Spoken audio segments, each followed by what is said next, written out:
So hello no, ngayon pag-usapan natin itong tungkol sa mga Christians no. Sa atin no, mga taong nakakakilala sa Panginoon.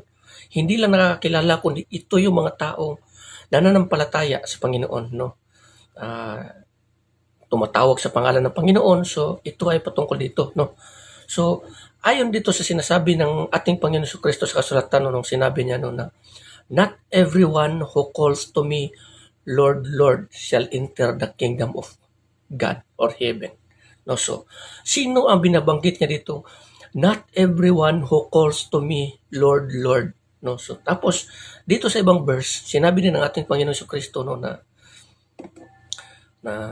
bakit ninyo ako tinatawag ng Panginoon, Panginoon, ngunit hindi rin niyo naman sinusunod ang mga pinag-uutos ko sa inyo or utos ko sa inyo.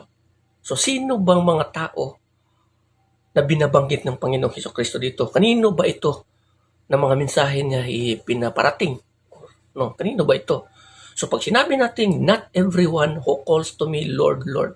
So ito yung mga taong sumusunod sa Kanya, mga taong sumasampalataya sa Kanya, mga taong nakakakilala sa Kanya. Hindi lang nakakilala, kundi yun yung mga tao din no na tumatawag sa Kanyang sa Kanyang pangalan. So sino ito?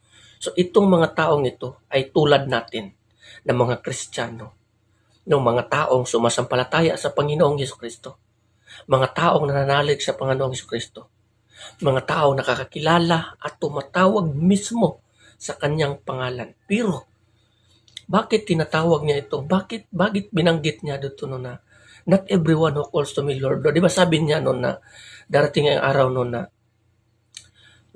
kakatok kayo sa pintuan tapos sasabihan niya na I never knew you. Di ba sabi nila no na sabi ng mga tao na yun no na nagpapaalis kami ng mga demonyo sa iyong pangalan.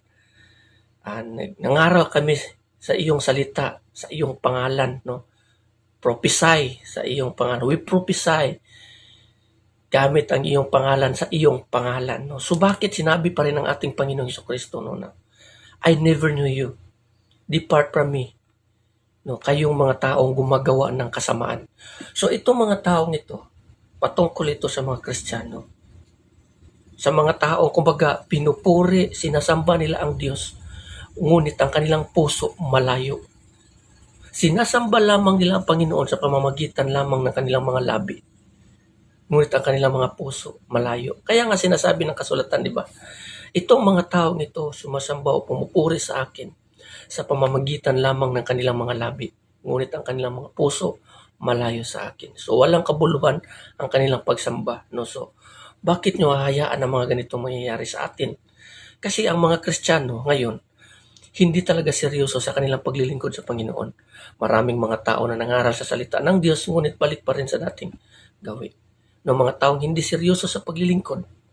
No, sa nangaral, pumupuri, sumasamba, andoon kasama doon sa simbahan, nakikinig ng mga gospel, sa mga salita ng Panginoon, sa mga pangaral, sa mga wali, worship, and praises.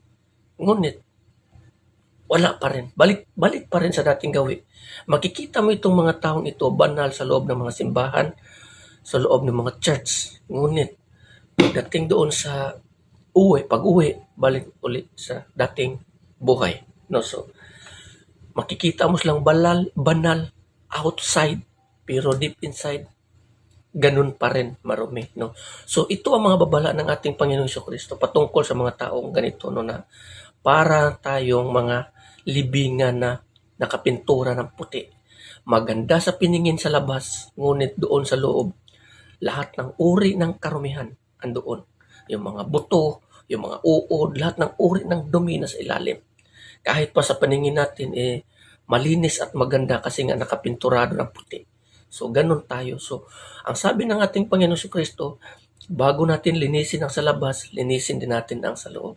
Kung nililinis natin ang labas, nililinis din natin ang loob. So, kailangan magiging seryoso po tayo. Kasi ang kamatayan ni Kristo dito sa cross, hindi po biro yan.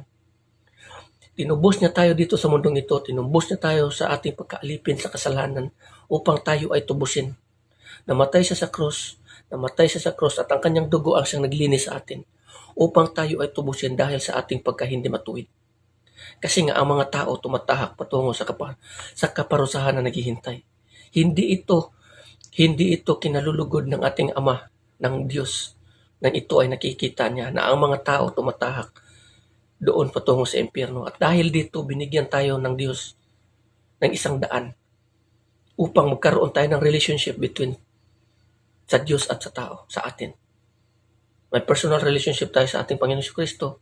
Magkaroon tayo ng buhay sa pamamagitan ng ating Panginoon Kristo at malayo tayo doon sa isang curse, isang sumpa ng kamatayan. Isang sumpa ng kamatayan, dala ng kasalanan. So niligtas niya tayo doon. No, so mag-isip-isip po tayo bago tayo gumawa ng hakbang na siyang ikakapahamak natin. So babalik tayo sa ating Panginoon sa pamamagitan ng ating Panginoong Kristo. Kasi darating yung araw, ang ating Panginoong Kristo, siya lang talaga ang tangi nating pag-asa dito sa buhay na ito na may kamatayan. Dito sa buhay na ito na lumilipas lamang. Darating yung panahon na mawawala tayo dito sa mundong ito. Lilipas at maglalaho. No, so hanggang dito na lang, no, and God bless everyone.